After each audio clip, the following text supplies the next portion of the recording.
किसको कहते हैं? किसी संत ने के है चार पदार्थ जेको मांगे तो संत जना के सरने लागे। जिसको चार पदार्थ चाहिए, चार चीजें, वो क्या करे? किसी पूर्ण संत के पास चला जा। कौन से चार पदार्थ? धर्म, अर्थ, काम और मोक्ष। धर्म कहते हैं पुण्य, दान, यज्ञ, तप, तीर्थ, व्रत, ये सारा धर्म में आ जाता है। धर्म, अर्थ जो है वो कहते हैं जमीन, जायदाद, डांगर, पशु, पैसा देना, जो कुछ है वो सारा अर्थ में आ जाता है। धर्म, अर्थ, काम, हर कामना इसकी पूरी हो। शब्द, स्पर्श, रूप, रस, गंध, जिनको ये पांचों सुख मिलते हो। और मोक्ष कहते हैं मुक्ति को, मुक्ति कहते हैं आजादी को। तो अब ये कहते हैं मुक्ति का जतन कर। संत कहते हैं चारों में से कोई चीज ना मांग, ये दुनिया में फसान आई है। तू अपना भजन बंदगी कर, मालिक पर विश्वास रख, जो ठीक समझेगा अपने आप तेरे को दे देगा। समझे ना? बच्चा जब पढ़ता है, लगन से पढ़ता है, तो बाप पहले मन में सोच लेता है अगली क्लास में इसको मोटरसाइकिल ले दूंगा, इसको अच्छी घड़ी ले दूंगा, इसको अच्छा मोबाइल ले दूंगा। अगर वो नालायक ही और पढ़ता ही नहीं तो साइकिल भी नहीं देगा, साइकिल भी नहीं देगा। पैदल जाकर पढ़ता तो है नहीं, कौन खर्च करे? इसी तरह वो परमात्मा देखता है कि जो जिन्होंने भक्ति करी परमात्मा की, धन्ना भक्त जो थे मालिक की भजन बंदगी करते थे, तो सबको पता है उनके खेत का काम करा परमात्मा ने, उनकी गौएं चराई कराना। सैन भक्त जो था वो उसकी भक्ति करता था। कई बार परमात्मा सैन भक्त का रूप धार के किसी के कटिंग करने, सेब बनाने जाके करके आता। नामदेव जो था उसको मकान बनाया और काम करे उसके। कबीर साहब थे जो वो मालिक की भजन बंदगी करते थे, उनके काम करे। संत रविदास जो है वो मालिक की भजन बंदगी करते थे और सच्चा दिल था, उनके काम करे। इसलिए वो कहते हैं तू भी जतन कर मालिक की भजन बंदगी करने का, मुक्ति का कोई तो जतन कर ले। क्या कर? रोज थोड़ा थोड़ा सतगुरु का भजन कर ले, ज्यादा नहीं करना, थोड़ा ही। ज्यादा भजन बंदगी करोगे तो काम कौन करेगा? घर का काम कौन करेगा? खेत का कौन करेगा? जब काम ना करेंगे तो पैसे कहाँ से आएंगे? जब पैसे नहीं है तो रोटी कहाँ से खावांगे? जब रोटी नहीं खावांगे तो शरीर कितने दिन चलेगा? जब शरीर ही नहीं है तो ना दुनिया का काम कर सकता है, ना मालिक की भजन बंदगी कर सकता है। इसलिए थोड़ा थोड़ा 24 घंटे में 2.5 घंटे मालिक के नाम पर लगा दे, ये कर। जब तू ऐसे करेगा, वो कहते हैं भक्ति करेगा तो बड़ा सुख पाएगा। अब सुख नहीं है किसी को, मगर हम दुख के आदी हो गए, दुख सह सह के। कहते कोई आदमी था, उससे कोई गलती होगी, राजे ने उसको दंड दे दिया कि 6 महीने तक इसके सुबह उठ के 7 जूत मारा करो। अब सुबह उसको करते करते वो जूत खान का आदी हो गया। जब 6 महीने पूरे हो गए, उसकी सजा पूरी होगी। अब वो इंतजार करे भी जूत मारना आए तो मैं चाय पानी पीऊँ, रोटी खाऊं। जब नहीं आया तो खुद उसके घर चला गया। वो कहने लगा मेरे जूत मार, वो कहने लगा तेरी सजा पूरी होगी। अब नहीं, वो कहने लगे मेरे को तो आदत पड़ गई अब। इसी तरह अपने को सबको दुख सहने की आदत पड़ रही है। हर एक इंसान दुखी है, हर एक इंसान के अंदर अशांति है। पूछ के देखो, एक दूसरे को मिलते हैं, कोई राम राम बुलाता है, कोई धन सतगुरु, कोई कुछ और फिर कहता सुना दे के हाल है। आगे से कहता फिर पूछा कि ठाठ हो रही है, मौज करा कहते हैं ना। फिर उस आदमी के पास बैठो आप, थोड़ी देर बातें करके दुखों की बात शुरू करो, एक दो दुख अपने बताओ, फिर देखो कोई आदमी कैसे दुखों की पांड खोल के रखेगा आपके आगे।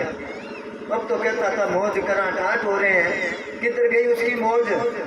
कुछ लोग जमाने में ऐसे भी होते हैं जो महफिल में हंसते हैं, तन्हाई में रोते हैं।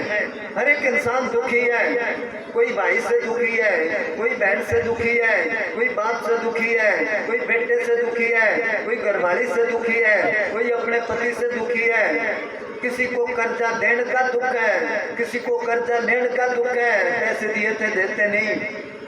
कोई एक एक बच्चे को तरसता हो जाए तो ठीक है, किसी के इतने बच्चे पालना नहीं होती उनकी, किसी के पास खाने की कोई कमी नहीं मगर उनका हजमा नहीं। डॉक्टर के पास जाते हैं, डॉक्टर साहब कोई चीज खा लूं हजम नहीं होती, कईयों के खूब हजम होती है मगर खाने को नहीं मिलता। तो हर एक इंसान दुखी है। सुखी कौन है? वो कहते हैं भक्ति करेगा तो बड़ा सुख पाएगा। भक्ति करो अपने आप को संभालेगा, भक्ति से आत्मा का मैल छूट जाएगा। हाँ जी।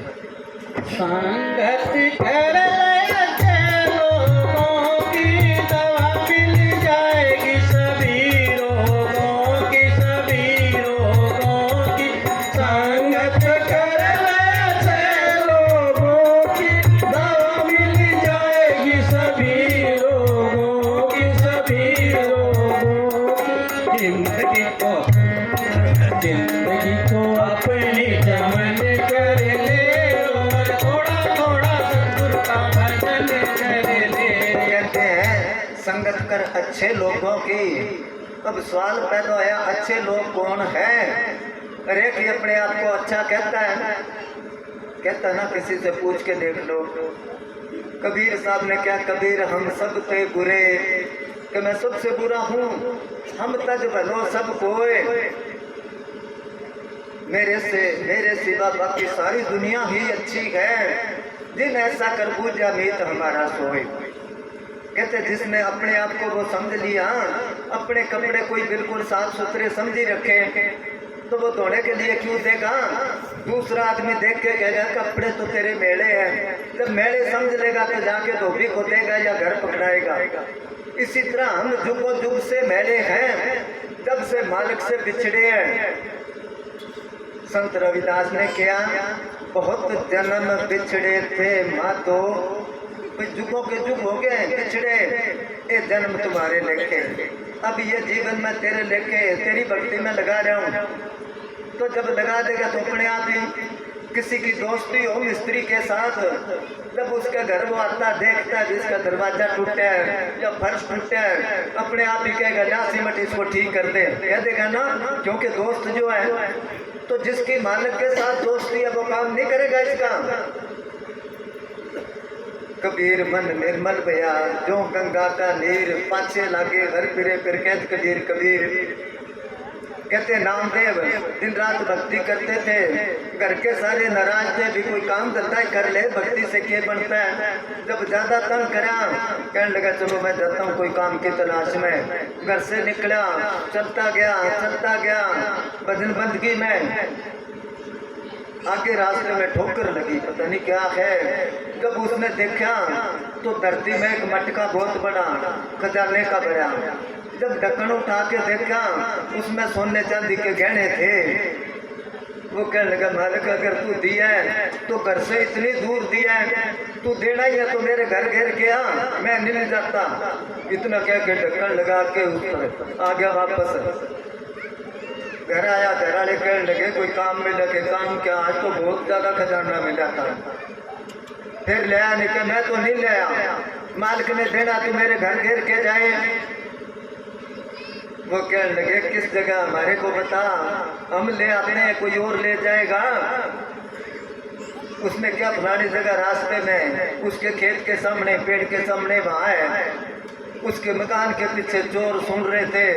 वो कहने लगे देखते हैं मालिक किसको देता कि हमारे को जो निशानी बताई थी वहाँ गए। वो दौड़ के देखा तो वो गड़ा था, उन्होंने खोद के निकाल लिया। जब ढक्कन उठा के हाथ डाला तो उसमें सांप और बिच्छू हाथ के डंक मारे उन्होंने। वो कहने लगे उसने हमारे साथ धोखा करा है, वो देखे याद रखेगा। उसके घर घेर के आते हैं, ढक्कन बंद करके उठा लिया, छत पर चढ़ गए, छत में मोरा करके और वो घड़ा उल्टा कर दिया। सांप बिच्छू सारे इनके मकान में आ जाएंगे। उल्टा करा के उनमें सोने चांदी के गहने थे, सारे करते मकान भर गया। वहां से कहावतें शुरू हो गई कि जब मालिक देता है तो छप्पर पाड़ के देता है। उसके घर कोई कमी नहीं है। वो कहते तू मेरे को याद कर। अभी इसने बोला ना, उल्टे काम छोड़ दे बावड़े, ले सतगुरु का नाम, तू मालिक का नाम दे, तू उसका काम कर, वो तेरा काम अपने आप ही करेगा। हाँ जी। संतों की जग में यही है निशानी है। अच्छे पहले उसने किया ना संगत कर अच्छे लोगों की। क्यों कर संगत? जैसी संगत करोगे वैसा ही रंग चढ़ेगा। तभी कबीर साहब ने क्या, कबीरा संगत साध की जो गांधी की बास। गांधी कहते जो खुशबू वाले तेल बनाते हैं उनको, उनके पास चले जाओ, खरीदो बेशक ना। जितनी देर बैठे रहोगे इतनी देर सुगंधी तो फ्री में आएगी ना। इसी तरह जब उनके पास बैठोगे उनका असर, क्योंकि हर एक इंसान के अंदर से रेडिएशन निकलते हैं, वेव निकलती है, नजर नहीं आती। वो जैसा आदमी है, जैसे उसके ख्याल आते हैं, वैसे ही अंदर से उसके अंदर से रेडिएशन निकलती है। जैसे सूरज के अंदर से बल्ब से निकलती है, आम दुनिया के अंदर से काम क्रोध लोभ मोह कार की धाराएं निकलती है। और जो मालिक की भजन बंदगी करते हैं उनके अंदर से प्रेम की रूहानियत की धाराएं निकलती है और दूसरे पर असर करती है। जैसे नहर के किनारे बैठ जाना तो हवा ठंडी आएगी, क्योंकि पानी में से होके आती है। अगर राजस्थान में जाओ, डिब्बों में जाओ तो वहाँ गर्म आएगी, गर्म हवा चलती है। इसलिए उन्होंने क्या, अभी ऐसों की सोबत कर। कबीरा संगत साध की जो गांधी की बांस, जो कोई गांधी दे नहीं तो भी बांस सुबास। तो जैसा संग करोगे वैसा ही रंग चढ़ेगा। इसलिए वो कहते संगत कर अच्छे लोगों की। फिर खुद ही बताते हैं अच्छे लोग कौन है, उनकी क्या निशानी है। क्या जो अच्छी बातें करते हैं, अच्छी बातें तो आजकल के ठग ज्यादा करते हैं, और जो सच्चे लोग हैं वो तो सच्ची बात कहेंगे। किसी को गुस्सा आए तो आए भाई, उन्होंने तो सच्ची बात कहनी है। एक सूत्रा होया, वो सफर में जा रहा था, सूत्रा फकीर लाहौर के पास, तो किसी धर्मशाला में रुका। उस जगह पर रिवाज था, जब किसी की शादी होती तो लड़का और लड़की को ले जाते, धोख बनाते, थोड़ा वो पूजा करते, पाठ करते, दान करते। अब महाराज को वो रुका, सुबह ही बारात आई वहाँ पर, उन्होंने धोख मारी, पूजा करी। कुछ वो पुजारी को पैसे दिए उन्होंने, कुछ पतासे दिए। अब पैसे तो पुजारी ने जेब में डाल लिए, पैसे उसने क्या कोई मुसाफिर है, वो पतासे जो थे उसको दे दिए। अब पुजारी उसको कहता लड़की को तू जुगो जुग जिंदी रहेगी। लड़के को क्या तू भी जुगो जुग जिंदा रहेगा। तो वो सूत्रा कहता मेरे से भी ले जाओ आशीर्वाद। लड़का और लड़की उसके आगे खड़ी कर दी। वो लड़की को कहता तू मरेगी, लड़के को क्या तू भी मरेगा। सारे बराती जो है बरात वाले कहने लगे अच्छा आशीर्वाद देता तू। वो कहने लगा झूठ बोलने के लिए वो पुजारी थोड़े हैं, अरे जिंदा कौन रहे हैं, जुगो जुग बताओ तुम रहोगे जिंदा। माँ से कहा तो होगी कि कोई मरे कोई जीवे, सूत्रा घोड़ पतासा पीवे। तो वो झूठ नहीं बोलते, चाहे गर्दन उतर जाए। संत फकीर इसलिए क्या है, संत अच्छों की निशानी बताई है। संतों की जग में यही है निशानी, सच्चे वचन, वो सच्ची बोलेंगे। और मीठी हो बाणी, ऐसी बाणी बोलिए मन का आपा खोए, और न को शीतल करे आप ही शीतल होए। तो जो कमाई वाले हैं अगर वो गाली भी दे देंगे तो भी गाली उनकी मीठी लगेगी, क्योंकि उनके अंदर छल कपट नहीं होता। जैसे फर्ज करो पानी कितना ही उबला है बेशक, आग को तो फेर ही बुझा देता है ना वो। इसी तरह ही क्या ये निशानी है संतों की जग में, यही है निशानी। सच्चे वचन और मीठी हो वाणी, वो झूठ क्यों बोलेंगे? उनको किसी से गर्ज नहीं है, उनको किसी का डर नहीं है। डर है तो सिर्फ परमात्मा का है उनको। कहते हैं बीकानेर का राजा गंगा जी नहाने गया। अब राजे के साथ मंत्री संतरी सारे ही थे, काफी पब्लिक थी। एक तरफ राजा नहा रहे हैं गंगा में, एक तरफ वो साधु नहा रहे हैं।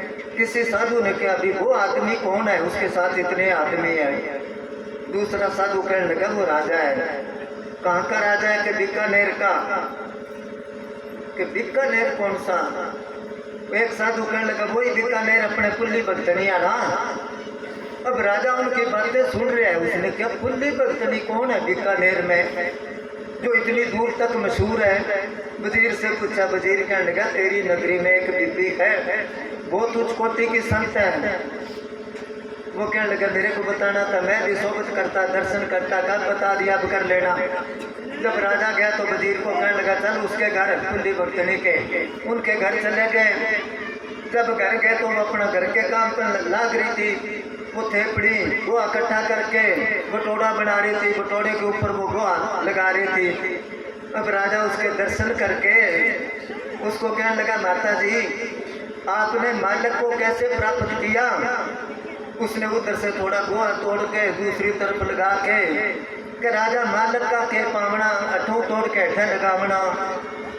अब राजा उसकी बात नहीं समझा। उसने वजीर से पूछा भी इसका क्या मतलब होया? वजीर कहने लगा ये कहती है जितना तेरा मन संसार से जुड़े है उधर से तोड़ के मालिक की तरफ जोड़ दे, मालिक के दर्शन हो जाएंगे। राजा कहने लगा ये तो बड़ी समझदार है, मेरी रानियां तो मूर्ख है, उनको तो इन बातों का पता ही नहीं, बड़ी गहरी बात करती है रमज में। वो कहने लगा माता जी कल मेरे महलों में भी आ जाना, दर्शन दे जाना, मेरी रानियों को सत्संग सुना देना। वो कहने लगी आ जाऊंगी। अब घर जाके राजा अपनी रानियों को कहने लगा अपनी नगरी में एक कुल्ली भक्तनी है, बहुत गहरी बातें बताती है, और कल आएगी उसके दर्शन करना, उसका सत्संग सुनना। अब रानियों को पता नहीं था संतों को कैसे मिला करते हैं। अब सारी रानियां अंधेरे ही उठ के नहा धो के हार श्रृंगार लगाने शुरू कर दिए। 2-3 घंटे लगाए उन्होंने, फिर अपने अपने आसन पर बैठ गई उसकी इंतजार करना भी कुल्ली भक्तनी आएगी। अब वो अपना काम से वेली होके चल पड़ी महलों में। अब उसने के सूट बदलना था, क्योंकि वो तो अंदर से शुद्ध होते हैं, बाहर से नहाने से ये दिखाने से नहीं। तो उसके वो घाघरा पहनना था, थोड़ा ऊंचा था, जो चुन्नी ली थी वो भी पाटी हुई थी, अपनी मस्ती में चली गई। नौकरों ने बताया कुल्ली भक्तनी आई है, पेश करा। जब रानियों के सामने गई वो सारी देख के कहने लगी ये कुल्ली भक्तनी है, ये तो पागल है कोई, क्योंकि उन्होंने बाहर की हालत देख ली। और वो सारी रानियां खिलखिला के हंस पड़ी कि 3-4 घंटे वैसे ही खराब करे, ये क्या संत है। जब खिलखिला के हंस पड़ी तो वो समझ गई भी इनको तो माया का नशा है, धन का नशा है, भक्ति लाइन को ये क्या जाने। उनके महलों में खड़ी होके उन रानियों को कहने लगी गहनो बांधो तन की शोभा, बिन सजाइयो काचो बांधो, इस जन्म में तो तुम हार श्रृंगार लगा लो, पर अगला जन्म में कुतड़ी बनोगी रांडो। उनके महलों में उनके घरे खड़े होके ये बात कह दी। अगर दूसरा आदमी कह दे तो राजा जो है कत्ल करा दे उनको। इतनी बात कहते सारी रानियां अपने आसन से उठ के पैर पकड़ लिए कि माता जी गलती होगी माफ कर दो, क्योंकि सच्ची बात तो कोई सच्चा आदमी कह सकता है, उसने किसी की चमचागिरी थोड़ी करनी थी। ये निशानी है संतों की। और वो कहते क्रोध को तू काया से दफन कर दे। उनको क्रोध नहीं आता, वो तो गैर गंभीर होते हैं, समुद्र की तरह जो है शांत होते हैं वो। उनके अंदर प्रेम ही प्रेम है। बोलेंगे तो प्रेम निकलेगा। जिस तरफ देखेंगे, आग भर के देखेंगे, वो पत्थर को पार्स कर दें। उनके अंदर भक्ति का असर होता है तो खुद पार्स होते हैं, उनको पार्स की जरूरत नहीं होती। इसलिए कहते हैं ये निशानी है अच्छे लोगों की, ये निशानी है संतों की, ये निशानी है मालिक के भक्तों की। हमने तो थोड़ा सा कोई रंगा कपड़ा किसी का देखा, उसके पीछे लग जाएंगे। कोई नंबर तो बताएगा ही, क्या सट्टा बता देगा उसके पीछे। अरे उसके पास सट्टा होए तो वो क्यों मांगता फिरे घरों में। कबीर साहब ने क्या मना मनोरथ छोड़ दे, तेरा किया क्या होए, पानी में घी नीक से तो रुका खाए ना कोई। सट्टे वाले झूठे वाले कोई लखापति बने देखे हैं के? अपनी मेहनत की है कमाई, उससे ही बरकत पड़ेगी। आपने पढ़ी होगी या पूज्य अमृत साहब जी बहुत बार सत्संग में सुनाया करते थे, आपको सुनाता हूं मैं। दिल्ली में एक मुसलमान राजा था। वो बादशाह को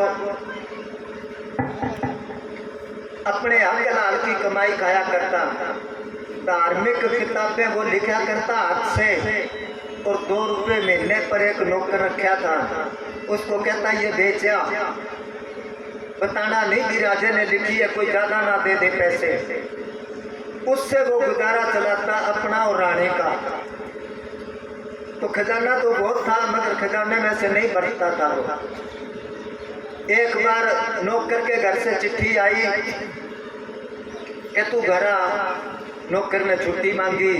वो कहने लगा तेरे को तनख्वाह दूंगा, मेरे पास पैसे है नहीं। क्योंकि पैसे जो उसने खजाने में से नहीं अपनी कमाई में से देने थे। फिर चिट्ठी आई, फिर चिट्ठी आई, फिर चिट्ठी आई, कई महीने निकल गए। आखिर को नौकर कहने लगा तनख्वाह नहीं चाहिए, मेरे को जान दे।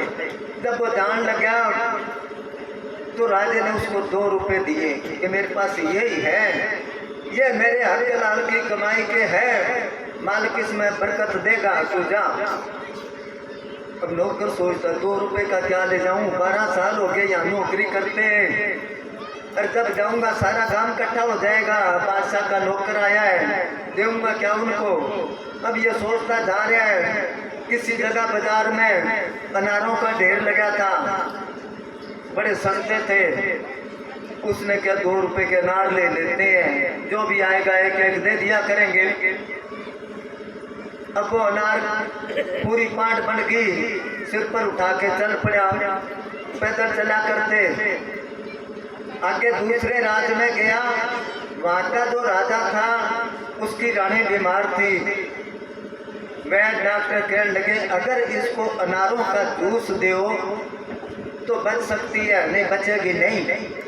आम का हवत है 100 बीमार 1 अनार। अनार में इतने गुण है, खून साफ करता है, बहुत गुण है। चलो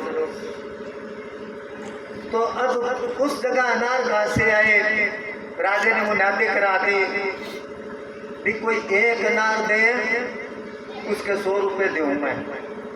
अब इसके पास तो हजारों अनार थे। जब मुनादी सुनी, पांड की पांड जाके बादशाह के आगे रख दी उसने।